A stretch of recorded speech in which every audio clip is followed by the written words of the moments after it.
Share के साथ। Number 1 लगातार प्यार भरोसे के लिए दर्शकों का आभार।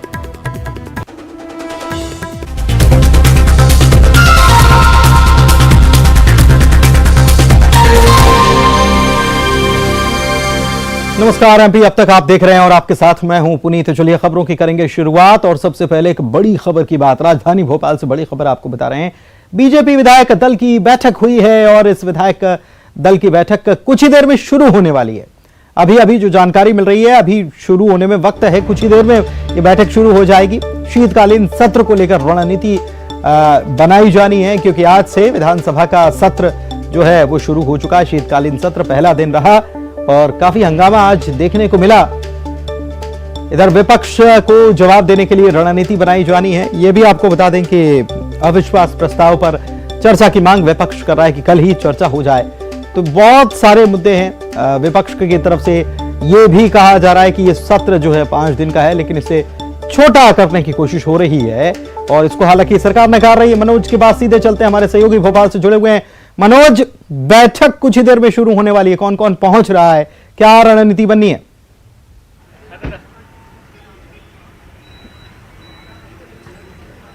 जी बिल्कुल, आप देख सकते हैं यहाँ पे सीएम हाउस में लगातार जो विधायक है, जो मंत्री हैं, वो लगातार इस बैठक में शामिल होने के लिए यहाँ पर पहुँचने का उनका सिलसिला जो है वो शुरू हो गया है। क्योंकि विपक्ष की तरफ से जिस तरीके से लगातार सरकार को घेरने की रणनीति तैयार की गई थी, उस रणनीति का जवाब देने के लिए आज इस विधायक दल की बैठक में तमाम रणनीति तैयार की जाएगी। विधानसभा सत्र के दौरान किस तरीके से विपक्ष का जवाब देना है, उसको लेकर भी जहां पे तमाम बीजेपी के बड़े नेता, खुद मुख्यमंत्री शिवराज सिंह चौहान विधायकों से इस बारे में चर्चा करेंगे। साथ में दूसरे जो मुद्दे हैं उन पर भी यहां पे चर्चा होगी। तो फिलहाल इस विधायक दल की बैठक में सीएम हाउस के आप सामने देखेंगे कि लगातार जो गाड़ी है, जो विधायकों की गाड़ी है या फिर मंत्रियों की गाड़ी, उनके आने का सिलसिला यहाँ पर लगातार जारी है। प्रदेश से जुड़े तमाम मुद्दों पर तमाम विधायकों से उनके क्षेत्र के बारे में यहाँ पर पूछा जाएगा, उनसे चर्चा की जाएगी, तमाम मुद्दों को इस बैठक में शामिल किया जाएगा। तो आप देख सकते हैं यहाँ पे जो मंत्री हैं वो यहाँ पे भूपेंद्र सिंह जो है यहाँ से इस बैठक में शामिल होने के लिए यहाँ पर पहुँच चुके हैं। लगातार तमाम जो मंत्री विधायक हैं उनके पहुँचने का सिलसिला जारी है। विधानसभा सत्र में किस तरीके से जवाब देना है उसको लेकर जो रणनीति है वो यहाँ पर तैयार की जाएगी। विधायकों से उनके तमाम क्षेत्र के कामकाजों के बारे में समीक्षा बैठक की जाएगी, जानकारी ली जाएगी। एक बात और मनोज, के अविश्वास प्रस्ताव विपक्ष लेकर आया है, उस पर भी मांग हो रही है कि उस पर भी चर्चा होना चाहिए।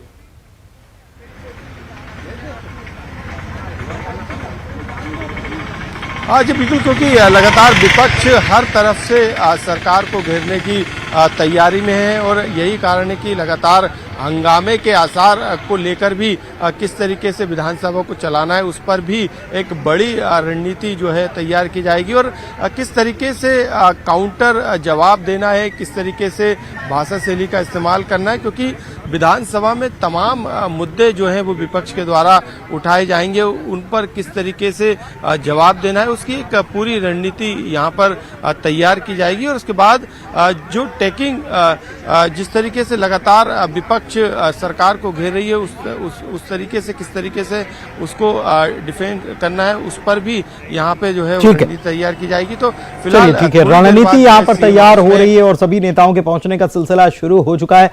कुछ ही देर में बैठक भी शुरू हो जाएगी विधायक दल की। और क्या निचोड़ निकला, नेता जब बाहर निकलेंगे, मंत्री बाहर निकलेंगे, तो तब उनसे चर्चा भी न्यूज़ 18 करने वाला है। फिलहाल बहुत शुक्रिया आपका इस जानकारी के लिए मनोज। और बढ़ते आगे, मध्य प्रदेश विधानसभा का शीतकालीन सत्र जिसकी हम बात कर रहे थे, जिसको लेकर बैठक हो रही है, आज से ये सत्र शुरू हुआ है और पहले दिन दिवंगत नेताओं को श्रद्धांजलि दी गई। वहीं कांग्रेस ने स्पीकर को 51 बिंदुओं का आरोप पत्र सौंपा है और चर्चा कराने की मांग भी की है।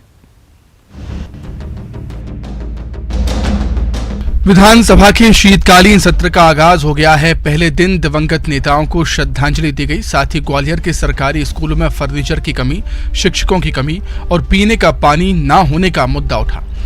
कांग्रेस विधायक प्रवीण पाठक के उठाए गए मुद्दे पर शिक्षा मंत्री ने माना है कि स्कूलों में कमियां हैं। मंत्री ने इसे जल्द दूर करने का भरोसा दिया है। इससे पहले कांग्रेस ने 51 बिंदुओं का आरोप पत्र विधानसभा स्पीकर को सौंपा। कमलनाथ के साथ नेता प्रतिपक्ष गोविंद सिंह, लक्ष्मण सिंह, कांतिलाल भूरिया स्पीकर से मिले और आरोप पत्र पर सदन में चर्चा कराने की मांग की। गोविंद सिंह का कहना था कि सदन में सरकार को पूरी ताकत से विपक्ष घेरेगा। सरकार ने जो अवैधानिक कृत किए हैं, जनता के विरोधी कार्य किए हैं, मध्य प्रदेश के खजाने को बेरहमी से लूटा है, इन तमाम मुद्दों को, मंत्रियों के भ्रष्टाचार के कुछ मुद्दे हैं, इनको लेकर माननीय अध्यक्ष जी को आज हम सत्र के पूर्व और अपने साथियों के साथ अविश्वास प्रस्ताव का पूरा विवरण पेश करेंगे। उधर अविश्वास प्रस्ताव को लेकर बीजेपी का कहना था कि पहले भी विपक्ष अविश्वास प्रस्ताव के जरिए सरकार को घेरने की कोशिश कर चुका है, लेकिन नतीजा कुछ नहीं निकला। हर बार विधानसभा होती है और कांग्रेस पार्टी का यही कहना रहता है, अविश्वास प्रस्ताव लाना, हंगामा करना और बाइकआउट करना विधानसभा का, तो ये उनकी परिपाटी है। सदन की कार्रवाई कल तक के लिए स्थगित कर दी गई है। 5 दिन चलने वाले शीतकालीन सत्र में उम्मीद है जनता के सरोकारों पर चर्चा होगी। विधानसभा में पूर्व मुख्यमंत्री कमलनाथ ने आज कहा कि मुख्यमंत्री के लिए विपक्ष की सीट गर्म करके रखी है। उन्होंने यह भी कहा कि हमने पिछले सालों में अच्छे संबंध बनाए हैं, मुख्यमंत्री इस सदन में नहीं है। आपके माध्यम से उनको कहना चाहता हूं कि मैंने ये विपक्ष की सीट उनके लिए गर्म करके रखी है। इधर जवाब में संसदीय कार्य मंत्री नरोत्तम मिश्रा ने यह कहा कि ये दिवा स्वप्न है। इसे दिवा स्वप्न कहते हैं और उनकी कुर्सी गर्म है तो वो गर्म रखें, वहीं रहेंगे। मेरी ओर से शुभकामनाएं, और उन्होंने तो वैसे भी शुभकामना हमको यहीं रहने की दी है। आप शब्दों को देखिए। विदिशा से खबर बताते हैं, बीजेपी नेता की पिटाई करती गई सरपंच प्रतिनिधि ने अपने साथियों के साथ मिलकर बीजेपी नेता को पीट दिया। सरपंच प्रतिनिधि ने देवेंद्र शर्मा पर दलाली का आरोप लगाया। बीजेपी नेता का नाम देवेंद्र शर्मा है। आरोप लगाया कि दलाली कर रहा था, जबरन पैसे वसूली का आरोप लगाया है। सिंधिया फैंस क्लब का जिला अध्यक्ष देवेंद्र शर्मा है और सोशल मीडिया पर अब यह वीडियो वायरल हो रहा है। न्यूज 18 इस वीडियो की पुष्टि नहीं कर रहा है, लेकिन जो जानकारी है आई है, जो चर्चाओं में है, वो भी हम आपको बता रहे हैं। ये देवेंद्र शर्मा नाम का ये शख्स जो है, ये बीजेपी नेता है और सरपंच प्रतिनिधि ने अपने साथियों के साथ मिलकर इस बीजेपी नेता को बुरी तरह से सड़क पर पटक पटक के पीटा है। इसका वीडियो भी सामने आया है और सरपंच प्रतिनिधि ने यह आरोप भी लगाया है कि देवेंद्र शर्मा जो है ये दलाली करता है, जबरन पैसे वसूली करता है और सिंधिया फैंस क्लब का ये जिला अध्यक्ष है। सोशल मीडिया पर अब ये बीजेपी नेता को पीटने का, बुरी तरह से पीटने का वीडियो जो है ये वायरल हो रहा है।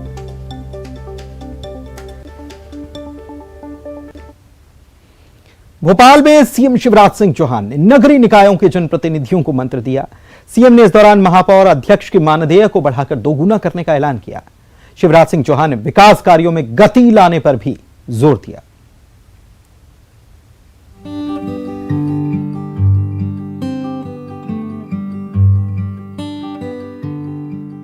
भोपाल के मोतीलाल नेहरू स्टेडियम में सीएम शिवराज ने नगरीय निकायों के जनप्रतिनिधियों से सीधा संवाद किया। सीएम ने महापौर, पार्षद और अध्यक्षों को जनसेवा का पाठ पढ़ाया।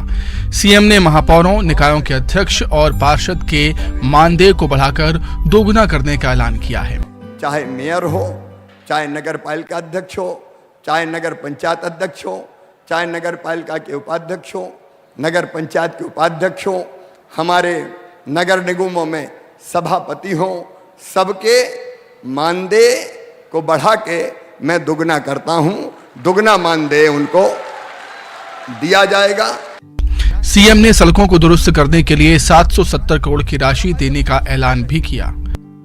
साथ ही गरीबों को रहने के लिए जमीन का पट्टा देने का भी ऐलान किया कि 31 दिसंबर 2020 तक शहरों में जो गरीब जहां रह रहा है वहां उसको रहने के लिए पट्टा दे दिया जाएगा। बोलो, होना चाहिए कि नहीं? नगरीय निकायों में काम में तेजी लाने के लिए सीएम ने नए सीएमओ की भर्ती की घोषणा की। साथ ही नगर निगम के सफाई कर्मचारी की मौत पर मिलने वाली राशि को बढ़ाकर 5 लाख करने का ऐलान किया। जनप्रतिनिधियों को सीएम ने धैर्य के साथ ही अहंकार से दूर रहने की नसीहत भी दी। एमपी में मदरसों की जांच का मुद्दा गर्मा गया है। कांग्रेस विधायक आरिफ मसूद ने सरकार पर एक वर्ग को टारगेट करने का आरोप लगाया। वहीं मंत्री उषा ठाकुर का कहना था कि जांच कराने से क्यों डर लगता है। मदरसों की जांच के साथ ही मदरसों के सिलेबस की जांच को लेकर प्रदेश में सियासत गर्मा गई है। कांग्रेस के विधायक आरिफ मसूद ने कहा कि मदरसों की जांच करा रहे हैं तो सरस्वती स्कूल की भी जांच होनी चाहिए। विधायक ने सरकार पर एक वर्ग को बांटने के आरोप लगाए हैं। मदरसों को लेकर जो बयान गृह मंत्री ने दिया है उस पर मुझे एतराज, और एतराज इस बात पर है कि जब बार बार मदरसों को टारगेट करते हैं तो आपको कभी सरस्वती शिशु मंदिर भी देखना चाहिए, जो संघ के द्वारा वहाँ क्या पाठ्यक्रम चल रहा है। और ये देश गांधी का देश है और पढ़ाई स्वतंत्र है, स्टूडेंट स्वतंत्र है, उस पर कोई बाध्य नहीं हो सकता। जिस छात्र को जहाँ लगेगा वहाँ पढ़ेगा। इसलिए उठाया कि जब आप मदरसा टारगेट करते हो तो दूसरा क्यों नहीं बोलते, उन पर जांच करने में, नाम लेने में आप क्यों घबराते हो? तो स्पष्ट है कि आप ध्रुवीकरण करते हो, केवल आप बांटने का काम करते हो, जोड़ने का काम नहीं करते। शिक्षा के केंद्रों को इस तरह का काम ना किया जाए। उधर कांग्रेस विधायक के बयान पर बीजेपी ने पलटवार किया। मंत्री उषा ठाकुर ने कहा कि सरस्वती स्कूलों में राष्ट्र प्रेम की शिक्षा दी जाती है और जांच कराने से कोई इनकार नहीं है। मंत्री ने सवाल पूछा कि आखिर जांच से डर क्यों लग रहा है। करो ना करो, सरस्वती शिशु मंदिर की जांच करने में कहाँ आपत्ति है। हमारे हम राष्ट्रवादी और सनातन संस्कारों के अलावा कोई बात सिखाते ही नहीं, कोई भी जांच करे। और इनको क्यों डर लग रहा है मदरसों की जांच कराने से? भाई होने दीजिए जांच, राष्ट्रहित में जो काम हो वो चले निर्विघ्न, और जो नहीं है वो बंद हो। स्कूलों में कौन पढ़ रहा है और क्या पढ़ाया जा रहा है ये जानना जरूरी है। बाल मन कोमल होता है, ऐसे में किसी गलत विचारधारा को बिठाना गलत है। लिहाजा जांच से दूध का दूध पानी का पानी किया जाना जरूरी है। पीसीसी चीफ कमलनाथ के आरोपों पर नगरीय विकास मंत्री भूपेंद्र सिंह सफाई अब दे रहे हैं। भूपेंद्र सिंह कह रहे हैं कि मेरे संज्ञान में एक भी झूठा मामला कांग्रेस कार्यकर्ताओं पर दर्ज नहीं हुआ। कमलनाथ जैसे नेता को मर्यादा में रहकर बात करनी चाहिए। मंत्री जी ने प्रदेश के शहरी क्षेत्रों के विकास के लिए अनेक कल्याणकारी योजनाओं की घोषणा की है।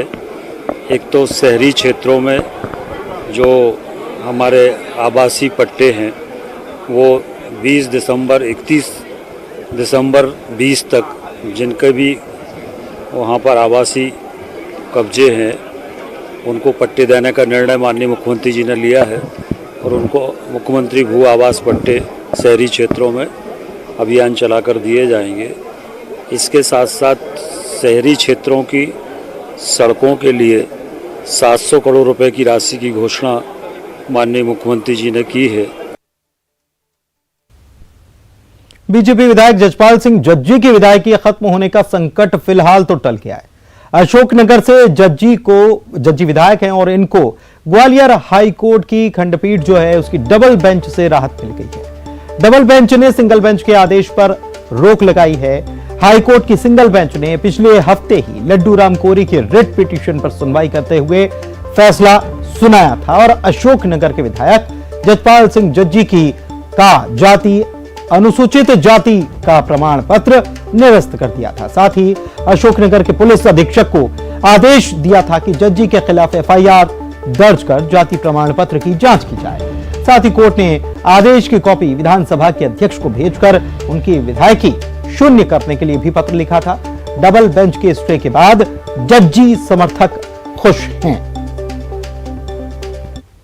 को लेकर आज माननीय उच्च न्यायालय की डबल बेंच पर सुनवाई थी, जिस पर से माननीय उच्च न्यायालय द्वारा मामले को सुनते हुए और जो सिंगल बेंच के जो आदेश था उस पर स्टे पारित कर दिया। बाकी रेस्पोंडेंट लोग पर्सन है उन सभी लोगों को नोटिस जारी कर दिए, उन लोगों से जवाब मंगाए। इसके क्या तर्क दिया गया था और आपकी तरफ से क्या तर्क दिया गया था? मगर जो जाति प्रमाण पत्र को लेकर जो भी आर्गुमेंट थी कि पहले इसकी इंक्वायरी हो चुकी थी, जो भी तथ्य थे वो सब न्यायालय के सामने आए और न्यायालय ने गंभीरता से सब मामलों को सुनते हुए आज इस मामले पर पूरे पे स्टे कर दिया।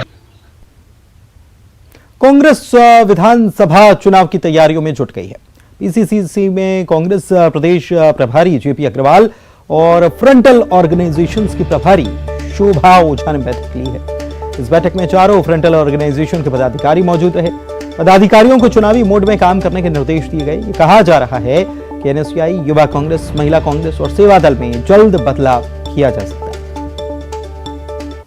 है। जो हमारा है वो बड़ा जो हमारी संस्था है, मेन पेरेंटल बॉडी है, उसके बाद चारों फ्रंटल ऑर्गेनाइजेशन है और जो हमारे सेल हैं, तो ये सब लोग मिलकर काम करेंगे तभी हम किसी नतीजे पे पहुंचेंगे। तो इसीलिए मैंने अलग अलग ये बैठक बुलाई है, शोभा जी इसकी इंचार्ज हैं, तो हम सब बैठकर बातचीत कर रहे हैं कि क्या दिक्कत है, किस तरह हम इसको पूरा कर सकते हैं और किस तरह हम आगे भारतीय जनता पार्टी का मुकाबला करने के लिए इनको तैयार करें। प्रदेश में संविदा स्वास्थ्य कर्मचारियों की हड़ताल का 5वां दिन है। स्थानीय नौकरी की मांग को लेकर इनकी हड़ताल जारी है।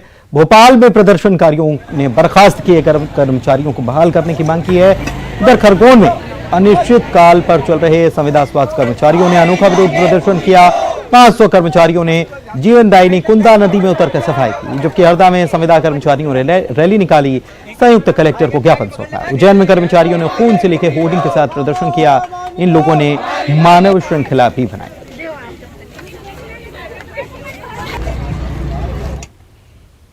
इंदौर में एक बार फिर से लव जिहाद का मामला सामने आया, ऐसा कहा जा रहा है। यहां पर होटल में काम करने वाली एक महिला से नाम बदलकर नवील अंसार शेख ने दोस्ती की। अंसार ने महिला से नवीन बनकर दोस्ती की और फिर शादी का वादा करके उसके साथ शारीरिक संबंध बनाए, लेकिन कुछ दिनों के बाद वो मुंबई चला गया। महिला के संपर्क करने पर वो धर्म परिवर्तन के लिए उस पर दबाव बनाने लगा। तब पीड़िता ने हिंदू संगठनों के साथ मिलकर युवक के खिलाफ थाने में शिकायत दर्ज करा दी। हीरानगर थाना पुलिस ने आरोपी के खिलाफ दुष्कर्म और लव जिहाद संबंधी धाराओं में केस दर्ज किया है और मामले की छानबीन जारी है। बड़ी खबर दमोह से है, जहां के हटा तहसील में बनने वाले सीएम राइज स्कूल की जमीन पर असामाजिक तत्वों ने अतिक्रमण कर लिया। इस अतिक्रमण को हटाने के लिए सीएम राइज स्कूल एक्सीलेंस और मॉडल स्कूल के छात्रों ने दमोह पन्ना स्टेट हाईवे के दमोह नाके पर चक्का जाम कर दिया।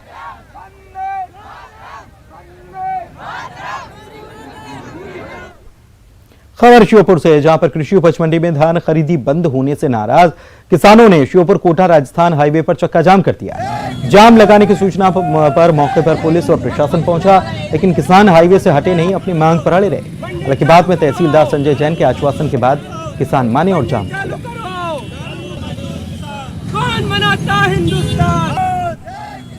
उज्जैन में महाकाल मंदिर में कई बार सेल्फी और रील्स बनाने को लेकर हुए विवाद के बाद महाकाल मंदिर समिति की बैठक में फैसला लिया गया कि 20 दिसंबर से मंदिर परिसर में मोबाइल पर पाबंदी लागू कर दी जाएगी। अब मंदिर में जाने वाले तीनों प्रवेश द्वार, मानसरोवर प्रशासनिक कार्यालय और गेट नंबर 4 पर क्लॉक रूम बना दिए गए हैं, जिसके बाद अब आने वाले भक्तों को फोन वहां देना होगा, जमा कराना होगा, तभी मंदिर में प्रवेश मिल पाएगा। अब ले चलेंगे धार, जहां के मनावर में हुई शादी चर्चा का विषय है। ऑस्ट्रेलिया से एक विदेशी युवक मनावर की लड़की से शादी करने आया, जिसने मनावर की तबस्सुम हुसैन से निकाह किया। तबस्सुम से शादी करने के लिए ऑस्ट्रेलिया से आया ये दूल्हा जब घोड़ी पर सवार होकर निकला तो लोग इसे देखते रह गए। सिर पर सेहरा था, शेरवानी भी पहन रखी थी। दूल्हा बैंड बाजे की धुन पर नाचता भी नजर आया। दूल्हे की मां जेनियर पैरी भी रास्ते भर थिरकती रही। दुल्हन की मां जुलेखा हुसैन की आंखों में खुशी के आंसू थे। पिता सादिक हुसैन रास्ते भर घोड़े को पकड़कर चलते रहे। विवाह से तबस्सुम फूला नहीं समा रही।